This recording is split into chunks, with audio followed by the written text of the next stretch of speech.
Zabihullah Mujahid, the spokesperson for the Islamic Emirate, announced in a newsletter on his X account about the visit of Sirajuddin Haqqani, the acting Minister of Interior, and Mullah Abdul Haq Wasik, the head of the General Intelligence of the Islamic Emirate, to the United Arab Emirates.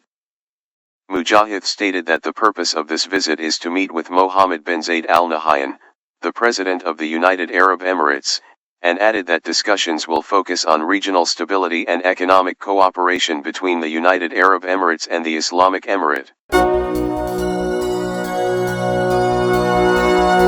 The Ministry of Industry and Commerce announced that Nooruddin Azizi, the Minister of Industry and Commerce, met with Ilham Mammadov, the Ambassador of Azerbaijan in Kabul, on Tuesday. During this meeting, an agreement was reached to hold an exhibition of Afghan products and productions in Azerbaijan.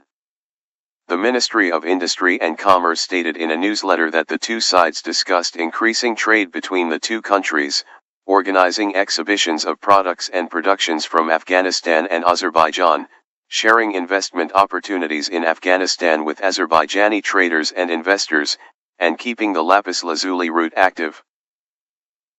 The ministry added that both sides emphasized the expansion of trade cooperation and agreed to share a list of export goods from both countries. Rosa Otunbayeva, the UN Secretary-General's special representative for Afghanistan, provided information during a meeting with Nooruddin Azizi, the Minister of Industry and Commerce, regarding the private sector working group that was agreed upon at the third Doha meeting. The Ministry of Industry and Commerce announced in a newsletter on Tuesday, in this meeting, discussions and exchanges took place regarding the development of industrial parks in Afghanistan, the establishment of an entrepreneurship center, the creation of an online trade center, support for the private sector, addressing electricity issues in industrial parks, and setting priorities for Afghanistan's private sector. According to this newsletter, Rosa Otunbayeva reported to the minister on the details of the private sector working group from the Doha 3 meeting. However, the Ministry of Industry and Commerce has not released further information regarding this report. The third Doha meeting was held on the 10th and 11th of July. The third Doha meeting focused on supporting the private sector in Afghanistan, combating drug trafficking, and providing alternative crops to farmers.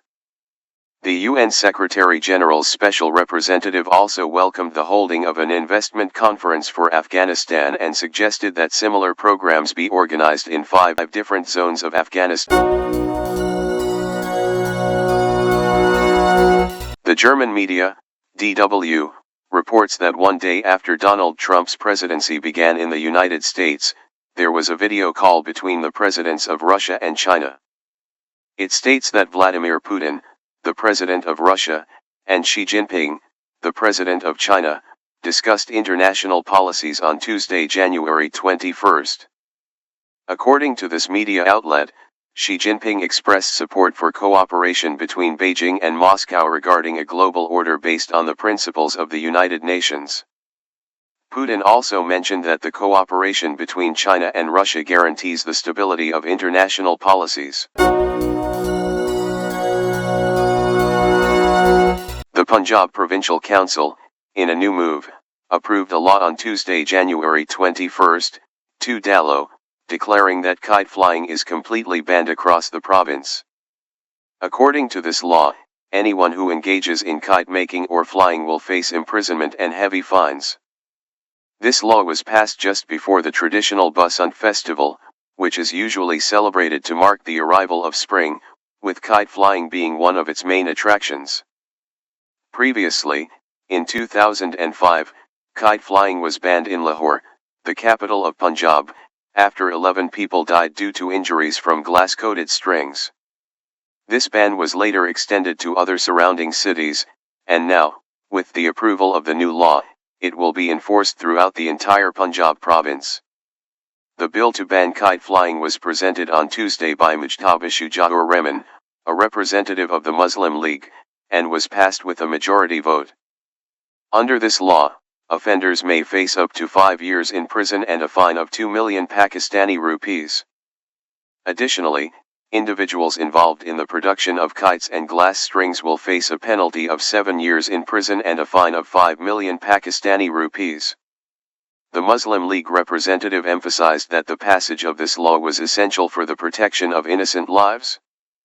The Basant Festival, an ancient celebration of the color yellow with a history of several centuries, is held annually in Punjab, Pakistan, where the people of the province celebrate the arrival of spring and the blossoming of nature by flying kites.